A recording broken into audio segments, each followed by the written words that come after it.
মৰমৰ ছাত্ৰ ছাত্ৰীসকল আজি এইটো এটা নতুন পাঠ মই তোমালোকৰ বাবে লৈ আহিছো এই পাঠটো শংকৰদেৱ শিশু নিকেতনৰ গণিতৰ তৃতীয় শ্ৰেণীৰ অষ্টম অধ্যায়ত আছে ভগ্নাংশৰ ধাৰণা এতিয়া আহাচোন আমি ভগ্নাংশৰ কি বস্তু চাওঁ এখন হাতত এখন কাগজ হয়নে মই এখন কাগজ হাতত লৈ আছো দেখিছা এই কাগজখন মই যদি এনেদৰে ভাগ কৰোঁ আৰু এতিয়া সমানে দুভাগ হ'ল নহয় না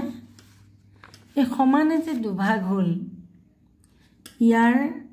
ইয়াক যদি আমি ভগ্নাংশৰে লিখিব লগা হয় এই বস্তুটো তোমালোকে ভগ্নাংশৰে ভগ্নাংশত লিখা বুলি ক'লে তোমালোকে লিখিব লাগিব দুভাগৰ দুটা ভাগ তাৰে এটা ভাগৰ কথা কৈছো দুটা ভাগ কাগজখিলাৰ দুটা ভাগ তাৰে এটা ভাগৰ কথা কৈছো গতিকে দুভাগৰ এক তাৰ মানে ইটো ভগ্নাংশ এতিয়া চোৱা এই কাগজখন মই দুভাগ হয়নে ইয়াক আকৌ দুভাগ কৰি দিওঁ এতিয়া কাগজখনৰ কেইটা ভাগ হ'ল চোৱাচোন কাগজখনৰ চাৰিটা ভাগ হ'লনে চাৰিটা ভাগ হ'ল কাগজখনৰ ধৰিব পাৰিছনে বাৰু তোমালোকে এইখিনিটো মাজতো এটা ভাগ আছে ইটো আৰু এনেকৈ দীঘেও দুটা ভাগ আছে নহয় জানো তাৰমানে এটা দুটা তিনিটা চাৰিটা এই চাৰিটাৰে আমি এটা ভাগ বন্ধ কৰি দিওঁ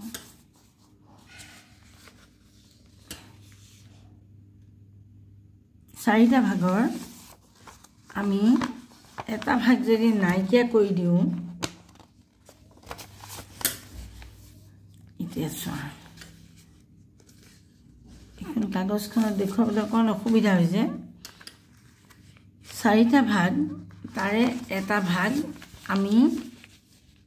আঁকি দিলোঁ ধৰি লোৱা এই চাৰিটা ভাগৰ কাগজখন চাৰিটা ভাগত ভগোৱা আছে তাৰে এটা ভাগ আমি আঁচটানি দেখুৱাই দিলোঁ দেই এইটো ৰং কৰি দিলোঁ যেনিবা এতিয়া এইটো মই ধৰি লোৱা মোৰ হাতত ৰং নাই ৰং থকা হ'লে মই ৰঙেদি সুন্দৰকৈ দেখুৱাব পাৰিলোহেঁতেন তোমালোকক এই অংশটো যেনিবা আমি ৰং কৰি দিলোঁ এতিয়া তোমালোকক যদি সোধা যায় যে কাগজখনৰ কেই ভাগত ৰং কৰা আছে ভগ্নাংশৰে লিখা ভগ্নাংশত লিখা তেতিয়া তোমালোকে 1 2 3 4 ভাগ নহয়নে 4 ভাগ তাৰে এই তিনিটা ভাগত আমি ৰং কৰা নাই কিন্তু এই একটা ভাগত আমি পেন্সিলেৰে ৰং কৰি দিছোঁ গতিকে 4 ভাগৰ 1 2 3 4 কাগজখিলাৰ 1 2 3 4টা ভাগ চাৰিটা ভাগৰে এই এটা ভাগত আমি ৰং কৰিছোঁ গতিকে 4 ভাগৰ 1 বুলি আমি এইটো প্ৰকাশ কৰিম আকৌ যদি এই কাগজখনকে আমি এনেদৰে ভাগ কৰোঁ ধৰি লোৱা আমি ভাগ কৰিলোঁ এইখন কাগজখন আমি সমানে 4 ভাগ কৰিলোঁ 4 ভাগটো আমি আগতেও কৰি দিছোঁ এই 4টা ভাগৰ আকৌ এই এনেকৈ দিলোঁ আমি এনেকৈ ভাগ কৰি দিলোঁ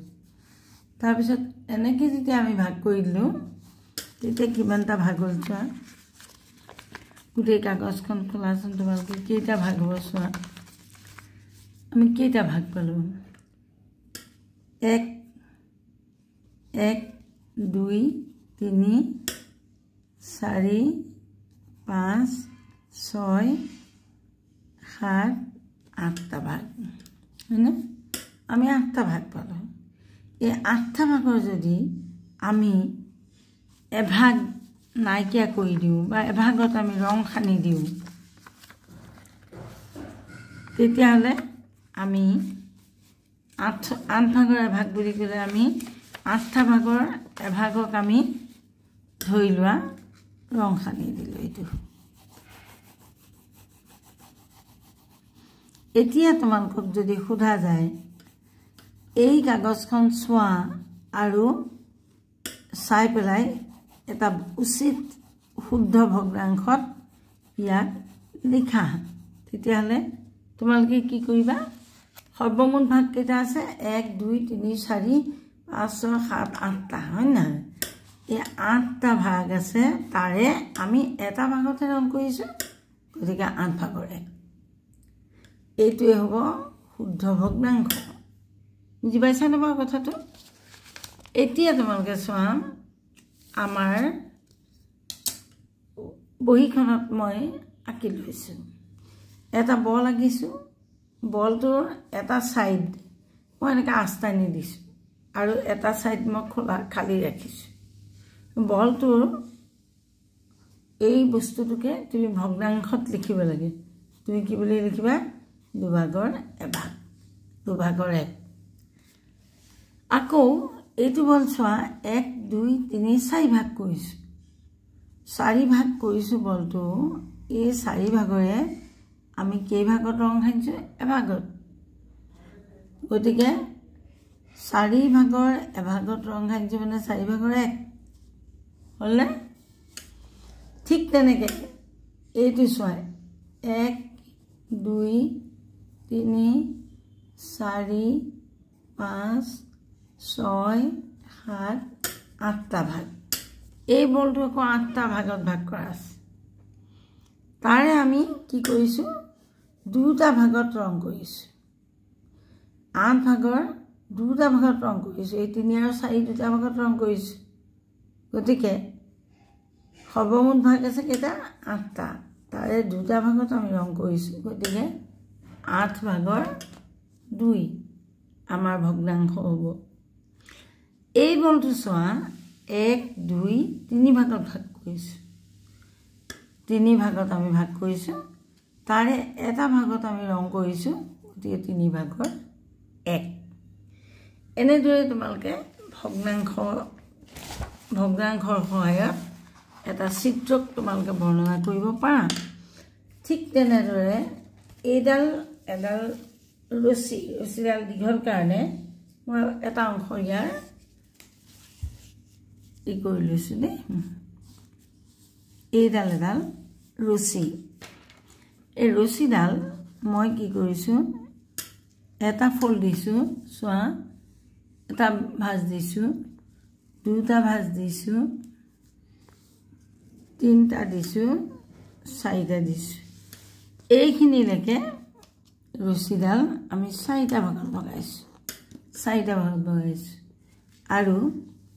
এই 4 ভাগৰ এভাগত আমি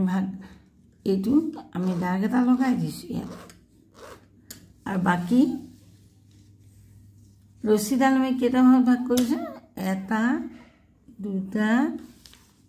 3 4টা ভাগত ভাগ কৰিছোঁ এয়া চোৱা 1 2 3 4টা ভাগত ভাগ কৰিছোঁ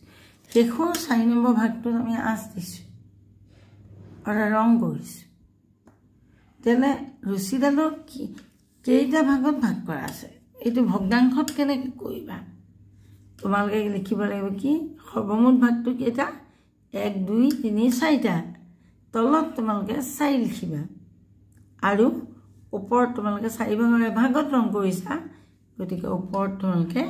1 লিখিব লাগিব এনেদৰে ভগ্নাংশৰ সহায়ত আমি কি কৰিব পাৰোঁ একোটা চিত্ৰক আমি বুজাই দিব পাৰোঁ এতিয়া এই যে ভগ্নাংশৰ কথাটো আমি বুজিলোঁ যে কিনো ভগ্নাংশ এতিয়া তোমালোকৰ ইয়াত অনুশীলনী এটা দিছে আমি কেৱল আজি ভগ্নাংশৰ ধাৰণাটোৰ ওপৰত থকা অনুশীলনীটোৱে কৰিম এতিয়া এই ছবিটো চোৱা এইটো অনুশীলনী 8 ক হয়নে ইয়াৰ 1 নম্বৰটো আছে ভগ্নাংশত লিখা ক এই কাগজডোখৰ দুটা ভাগত ভাগ কৰিছে এই বাকচটো দুটা ভাগত ভাগ কৰিছে এটাত ৰং দিয়া আছে এটাত ৰং দিয়া নাই এতিয়া তোমালোকে ভগ্নাংশত কেনেকৈ লিখিবা ইয়াত লিখিব লাগিব দুভাগৰ 1 এইটো চোৱা 1 2 3 4টা ভাগ 4টা ভাগৰ 3টা ভাগত ৰং কৰিছা এটা ভাগত কৰা নাই তাৰ মানে এইটো হল 4 ভাগৰ 3 ভাগত ৰং কৰিছা এভাগত কৰা নাই এতিয়া এইটো চোৱা 1 2 3 4টা ভাগ 4টা ভাগৰ এভাগত ৰং কৰিছা গতিকে 4 ভাগৰ 1 এতিয়া ইয়াৰ পিছৰ পৃষ্ঠাটোলৈ আহা এই পৃষ্ঠাটো চোৱা এতিয়া ইয়াত কাগজখন পথালিকে থৈছে পথালিকে ৰং কৰিছে এটা অংশত কৰা নাই এইটো আমি কিন্তু এনেদৰে দুভাগ কৰিছোঁ এভাগত ৰং দিছোঁ এভাগত দিয়া নাই এইখন কাগজ 1 2 3 ভাগত ভগাইছে তাৰে এভাগত ৰং কৰিছে গতিকে আমি কি কৰিম 3 ভাগৰ 1 এয়া চোৱা 1 2 3 4 হয়নে এতিয়া এই 4 ভাগৰ 3 ভাগত ৰং কৰিছে এভাগত কৰা নাই 4 ভাগৰ 3 ভাগ তাৰপিছত ইয়াত 3 ভাগৰ এভাগ ভগ্নাংশত লিখিলে ইয়াত আছে 1 2 3টা ভাগ তাৰে এটা ভাগত ৰং কৰিছে 3টাৰ দুটা খোলা এটা ৰং কৰিছে ইয়াত 3টাৰ দুটাত কৰিছে এটাত কৰা নাই এতিয়া কাষত দিয়া ভগ্নাংশত প্ৰতি চিত্ৰ ৰং কৰা প্ৰতিটো চিত্ৰত ৰং কৰা এতিয়া 4 ভাগৰ এভাগত কৰিবলৈ দিছে তোমালোকে এনেকৈ 4 ভাগৰ এভাগত ৰং কৰি দিলা এভাগত কৰি দিলা হৈ গ'ল এনেকৈ কৰি দিলা তাৰপিছত এইটো 3 ভাগৰ দুভাগ এই 3টা 1 2 3টা 3 ভাগৰ দুভাগ গতিকে দুভাগত যিকোনো দুটা ভাগত তোমালোকে ৰং কৰি দিয়া এটা দুটা 3 ভাগৰ দুভাগত ৰং কৰি দিলোঁ হৈ গ'ল ইয়াত 4 ভাগৰ 3 ভাগ গতিকে 1 2 3 ভাগত ৰং কৰিব লাগে 3 ভাগত ৰং কৰিব লাগিলে ইয়াৰ পৰা ধৰাচোন 1 2 3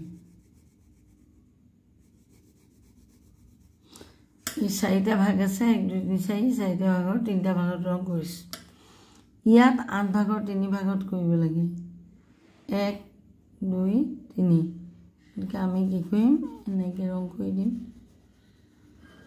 1 2 3